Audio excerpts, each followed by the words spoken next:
तो next question जो है हम सॉल्व करने जा रहे हैं। इस क्वेश्चन में दिया है कि एक पार्टिकल है, उसका मास m है और एक स्ट्रेट लाइन में वो मूव करता है और उसका मोमेंटम जो है p है। टाइम t बराबर 0 से स्टार्ट होता है, फोर्स लगता है टाइम डिपेंडेंट, एक्सेलरेशन है टाइम डिपेंडेंट। इसमें हमें लगाना होगा कैलकुलस।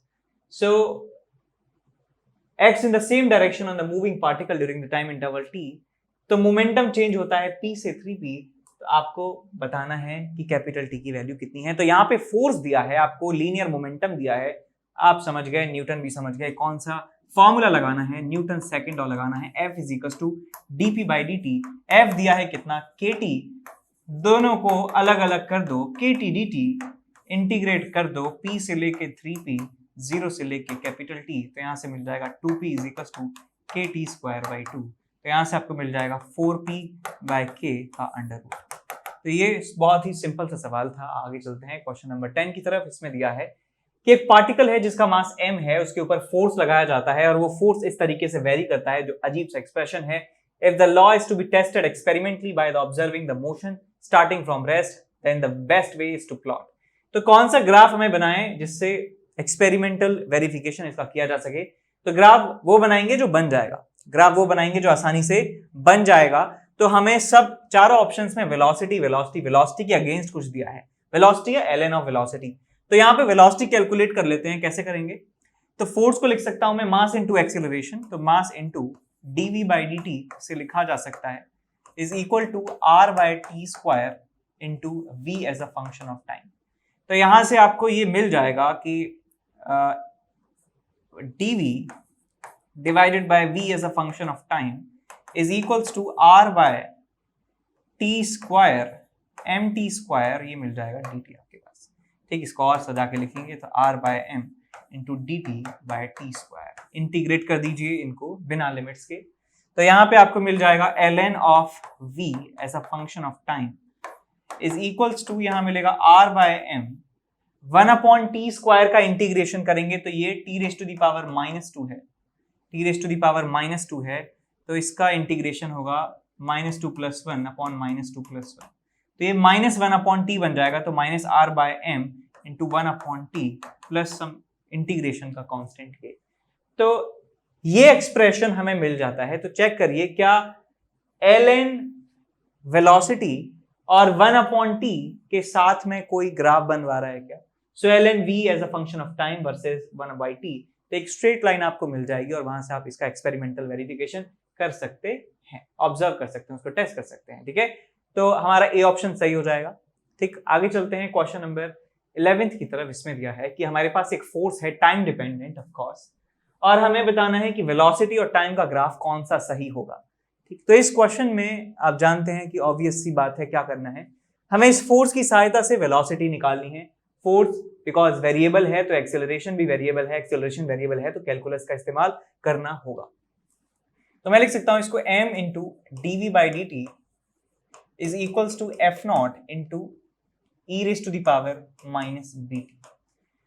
तो यहां से आप टाइम की टर्म्स को एक साथ ले जाइए तो आपको मिलेगा dv is equals to f0/m e⁻⁻bt into dt।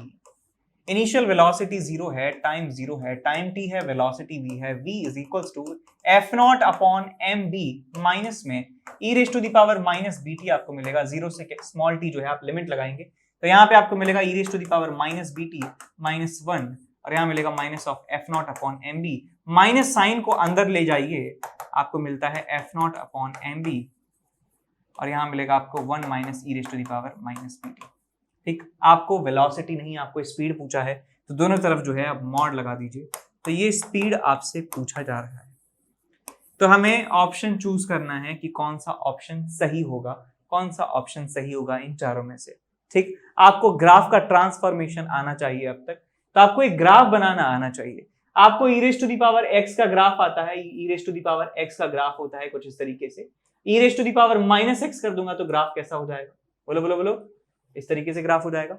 और यदि मैं माइनस लगा देता हूं, माइनस ऑफ e⁻−x, तो ग्राफ कैसा हो जाएगा? y एक्सिस के बाद जो है इसका मिररिंग हो जाएगी, कुछ इस तरीके का ग्राफ बन जाएगा। और इसमें मैं कुछ ऐड कर दूंगा तो -e⁻−x प्लस मान लीजिए कोई कांस्टेंट ऐड करता हूं तो एक ग्राफ जो है इस डायरेक्शन में शिफ्ट हो जाएगा। तो समझ गए कि क्या करना चाह रहे हैं और कैसे इस ग्राफ को बनाएंगे। तो प्लीज इस ग्राफ को बनाने में थोड़ा सा टाइम और एफर्ट लगाइए और डेफिनेटली आपको बेनिफिट करेगा ये एग्जाम्स में। मैं आपको यहाँ पे ये नहीं बताना चाहता हूँ एकदम हाथ पकड़ के, नहीं, आपको ग्राफ बनवाना चाहता हूँ। हिंट मैंने आपको दे दिया कैसे करना है, ठीक है। तो टाइम लगाइए, इन्वेस्ट करिए टाइम अपना और इसमें, और ग्राफ बनाइए इसको, ठीक है, और फिर चेक करिए कौन सा ऑप्शन जो है मैच कर रहा है। आगे चलते हैं क्वेश्चन नंबर 12 की तरफ। इसमें दिया है the two fixed inclined planes making an angle 30 degree and 60 degree with the vertical are shown in the figure. Two blocks A and B are placed on those planes, and what is the relative vertical acceleration of A with respect to B? तो vertical जो component है acceleration का, उनका relative आपको बताना है कितना होगा। तो पहली बात तो ये है कि ये जो आपके पास इंक्लाइन प्लेन है ये फिक्स्ड है, तो ये ब्लॉक जो है इस इंक्लाइन प्लेन के अलोंग मूव करने वाला है। तो मैं कह सकता हूं इस ब्लॉक का जो नेट एक्सेलरेशन है वो इस डायरेक्शन में होने वाला है। This is the direction of net acceleration of A. ऐसे ही कह सकता हूं कि इस बी का एक्सेलरेशन भी, नेट एक्सेलरेशन इस डायरेक्शन में ही होगा। और हमेशा कंपोनेंट जो है नेट एक्सेलरेशन के किए जाते हैं, कंपोनेंट के कंपोनेंट कोई नहीं करता है। तो ए जो है सिंपली कह सकते हैं कितना होगा, जी साइन थीटा, जी साइन 60, और ये भी कितना हो जाएगा आपके पास, जी साइन 30। इसके आप दो कंपोनेंट कीजिए, कंपोनेंट इधर होगा, ये कंपोनेंट इधर होगा। ये एंगल 60 है तो ये एंगल 60 होगा। तो जी साइन 60 का एक कंपोनेंट जी साइन 60 cos 60, और इसका एक कंपोनेंट होगा ए साइन 60। ठीक, इसका एक कंपोनेंट नीचे की तरफ आएगा similarly A B sine 30 sine 30। ठीक बात, बिकॉज ये वाला एंगल 30 हो जाएगा तो ए बी कॉस 30 इधर आएगा, ए बी साइन 30 इधर आएगा। तो मैं यहाँ पे रिलेटिव जो है इनका एक्सेलरेशन निकाल सकता हूँ, ये भी नीचे की तरफ है, ये भी नीचे की तरफ है। So A relative in vertical direction आपको मिल जाएगा A B sine 30 minus A sine 60। ठीक, तो यहां से ए बी की वैल्यू पता है आपको कितनी है, जी साइन 30, तो ये हो जाएगा जी साइन स्क्वायर 30 माइनस जी साइन स्क्वायर 60। ये आपको रिलेटिव एक्सेलरेशन मिलेगा। जी कॉमन ले लेंगे तो आ जाएगा 1/4 माइनस 3/4, तो मिल जाएगा आपके पास g/2। तो g/2 जो है आपके पास एक्सेलरेशन मिलने वाला है, ऑफ कोर्स वर्टिकल डायरेक्शन में मिलेगा। तो हमारा आंसर हो जाएगा 4.9 मीटर पर सेकंड स्क्वायर इन वर्टिकल डायरेक्शन। ठीक, आगे चलते हैं नेक्स्ट क्वेश्चन की तरफ। इसमें दिया है कि पार्टिकल का मास है इतना 0.3 kg, और वो उसको इस फोर्स के इन्फ्लुएंस में लाते हैं। एक स्प्रिंग फोर्स है, सब समझ गए। K की वैल्यू है 50 न्यूटन पर मीटर। What will be the initial acceleration if this is released after from a point 20 centimetre away from the origin. यानी कि 20 सेंटीमीटर जो है हमारे पास है एक्सटेंशन, हमारे पास एक स्प्रिंग है मान सकते हैं, और इसकी इनिशियल पोजीशन जो है x बराबर 0, यहां से इसको खींच दिया जाता है 20 सेंटीमीटर दूर, x इज इक्वल टू 20। आपको बताना है कि फोर्स जो इसके ऊपर लगेगा उसकी वजह से एक्सेलरेशन कितना होगा। एक्सेलरेशन होगा F/m। तो मैं लिख सकता हूँ यहाँ पे एक्सेलरेशन होगा k, जिस 15 इंटू 20/100 डिवाइडेड बाय मास कितना है 0.3।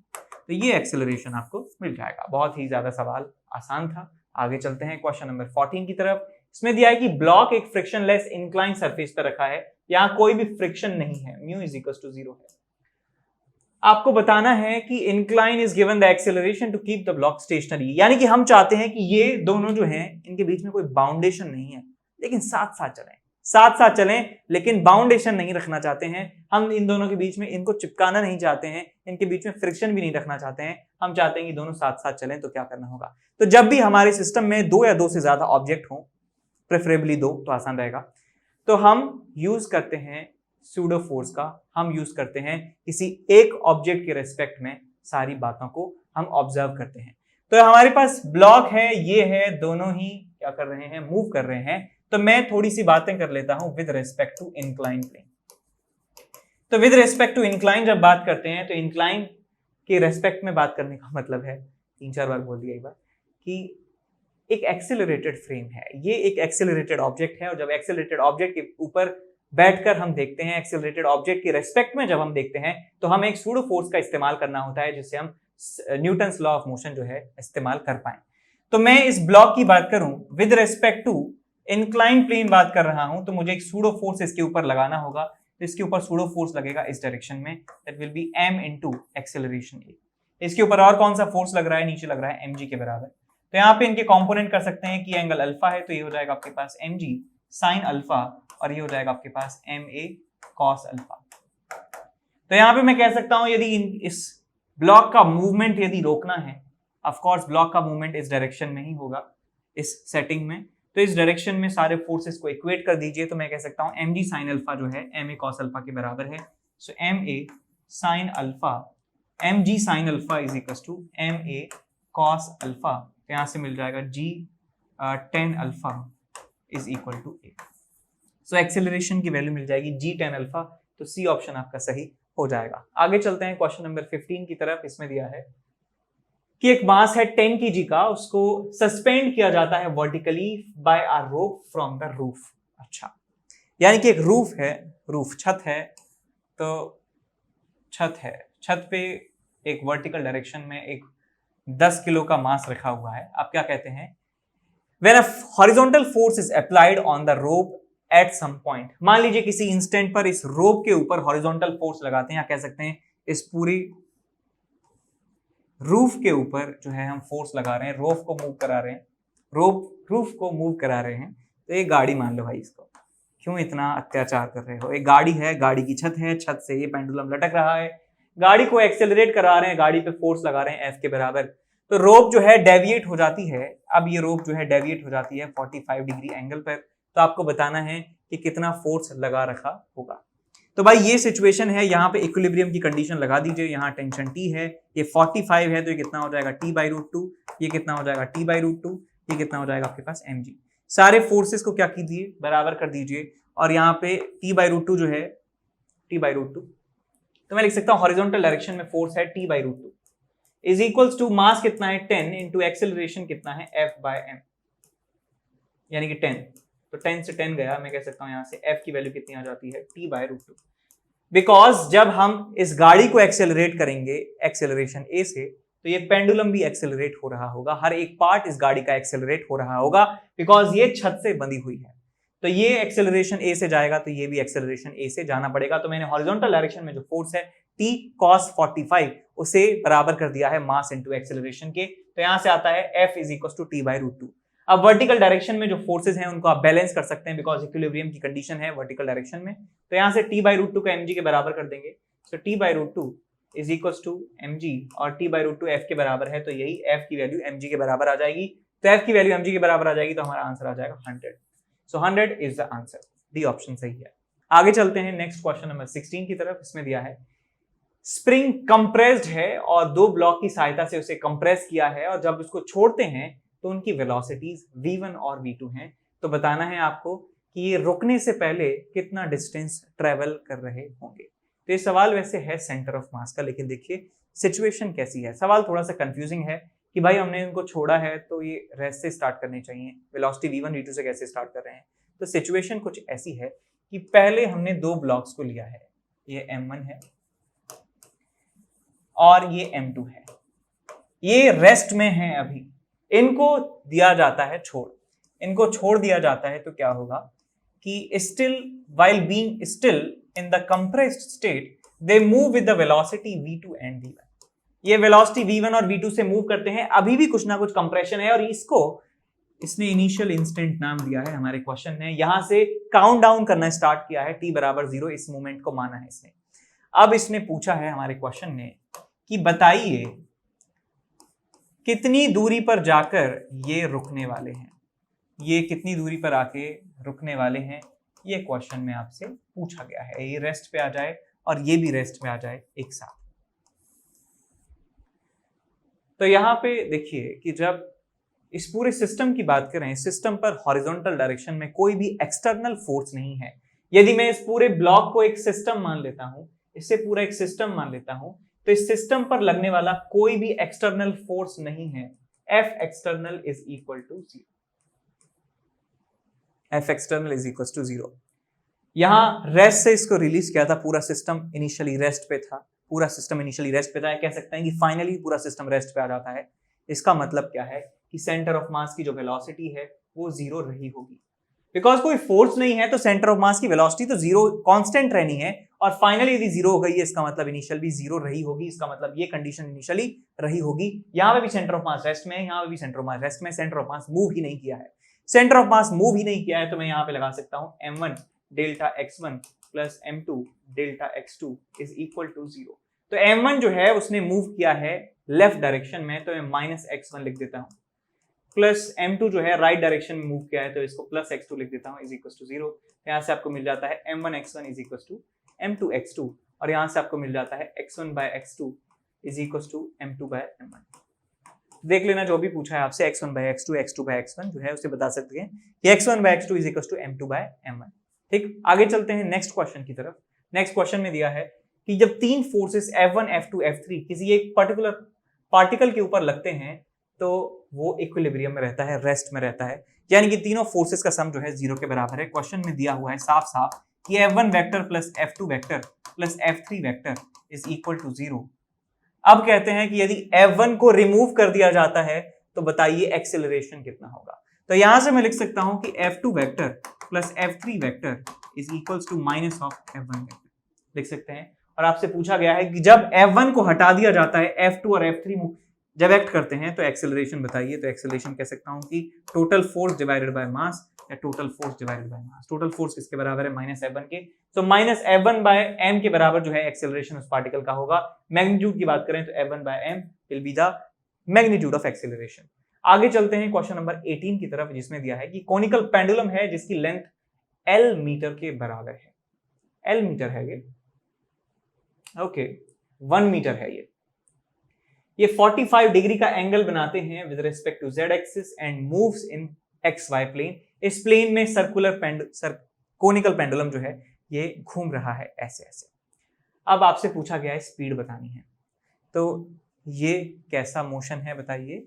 ये एक हॉरिजॉन्टल सर्कुलर मोशन है, और इसका सेंटर क्या है सर्कुलर मोशन का? ये इसका सेंटर है। तो हम सर्कुलर मोशन में जब कोई क्वेश्चन सॉल्व करते हैं तो कंपोनेंट सेंटर की तरफ और सेंटर के परपेंडिकुलर होने चाहिए। तो मैं मान लेता हूं यहाँ पे टेंशन जो है t के बराबर लग रही है इस पेंडुलम के ऊपर इस इंस्टेंट पर, और नीचे लग रहा है mg। तो इस टेंशन की दो कंपोनेंट आप कर सकते हैं, एक तो होगा t/√2 और एक कितना होगा t/√2। बिकॉज एंगल 45 है तो कोई सा भी cos कोई सा भी साइन कर दो, बिकॉज sin 45 cos 45 बराबर होते हैं। अब क्योंकि इस पेंडुलम का मोशन इस डायरेक्शन में नहीं है, z डायरेक्शन में नहीं है, इसका मोशन सिर्फ x और y डायरेक्शन में है, तो मैं इस डायरेक्शन में इक्विलिब्रियम की कंडीशन लगा सकता हूं that t/√2 is equal to mg। और मैं हॉरिजॉन्टल डायरेक्शन में कह सकता हूं कि सेंटर की तरफ जो फोर्स है t/√2 ये सेंट्रीपिटल फोर्स का काम करेगा, तो मैं कह सकता हूं t/√2 is equal to mv²/r। तो यहां से हमारा काम चल जाएगा। ये 0.4 मीटर है, अच्छा ये 1 मीटर नहीं है L, चलो कोई बात नहीं। तो ये आप लिख सकते हैं कि t/√2 mg के बराबर है, तो आप यहां लिख सकते हैं कि mg is equal to mv²/r। m से m चला जाएगा तो आपको मिल जाएगा v is equal to √rg। √rg यानी कि 0.4 इंटू 10 यानी कि 2 मीटर पर सेकेंड आपको आंसर मिल जाएगा। 2 मीटर पर सेकेंड से मूव कर रहा है, डी ऑप्शन सही है। ठीक, आगे चलते हैं नेक्स्ट क्वेश्चन नंबर 19 में। इसमें दिया है कि स्प्रिंग है, स्प्रिंग को काट रहे हैं। तो ये आप एक बार समझ लीजिए वंस एंड फॉर ऑल कि स्प्रिंग है। ठीक, स्प्रिंग को मान लीजिए स्प्रिंग जब नेचुरल लेंथ में है तो कोई भी फोर्स वो एक्सर्ट नहीं करती है, स्प्रिंग को खींच देते हैं डेल्टा एक्स अमाउंट से।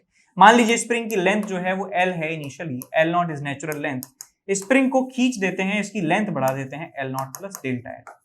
तो स्प्रिंग किससे बनी है? एक वायर से बनी होती है, मेटल वायर से बनी है, प्लास्टिक से भी कह सकते हैं बनी है। तो हम यंग्स मॉडुलस वाले रिलेशन से इसको रिलेट कर सकते हैं कि stress upon strain is equal to Young's modulus delta L by L। तो यहां पे इस फॉर्मूले को आप सजा लीजिए, F is equal to y into a divided by L into delta L। वही बन गया है। Force is equal to some constant into extension.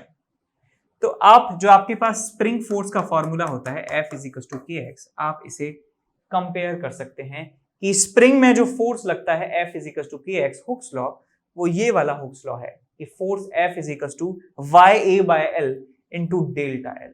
ठीक, तो यहां पे मैं बात करना चाहूंगा इस स्प्रिंग कांस्टेंट की, which is ya by L। तो स्प्रिंग कांस्टेंट जो है वो हम क्यों कहते हैं कि वो स्प्रिंग की स्ट्रक्चर पे, स्प्रिंग के मटेरियल पे और कितने उसमें लूप्स हैं उस पर डिपेंड करता है, बिकॉज इसमें YA/L है। इस स्प्रिंग जिससे बनी है, जिस वायर से, उसका क्रॉस सेक्शन एरिया और उसकी लेंथ, नेचुरल लेंथ, और ये Y है। तो यहाँ पे मैं कह सकता हूं कि ये स्प्रिंग कांस्टेंट है, ठीक। और ये किसके प्रोपोर्शनल है? 1/लेंथ के। यदि लेंथ को छोटा या बड़ा कर दिया जाता है स्प्रिंग की लेंथ को, तो मैं कह सकता हूं K into L is equal to Y into A is equals to constant। यदि हम स्प्रिंग की लेंथ के साथ खेल रहे हैं तो मैं ये रिलेशन जो है ये बना सकता हूं कि स्प्रिंग कांस्टेंट इनटू उसकी नेचुरल लेंथ का जो प्रोडक्ट है वो कांस्टेंट होता है, बिकॉज ये क्रॉस सेक्शन है उस वायर का, ये यंग्स मॉडुलस है। सो K into L is equals to constant, हमारे पास एक अल्टीमेट रिलेशन आ चुका है। स्प्रिंग का स्प्रिंग कांस्टेंट इनटू उसकी नेचुरल लेंथ का जो प्रोडक्ट है वो कांस्टेंट होता है। क्वेश्चन में कहा है कि हमने स्प्रिंग को 2:3 में डिवाइड कर दिया है, तो आपको बताना है कि स्प्रिंग A का जो स्टिफनेस कांस्टेंट है वो कितना होगा। तो मैं कह सकता हूं कि हमारे पास स्प्रिंग की लेंथ L0 थी, हमने इसको दो पार्ट में डिवाइड किया है। एक आपके पास है 2/3 है ना, सो 2/5 L0, और एक की लेंथ है 3/5 L0।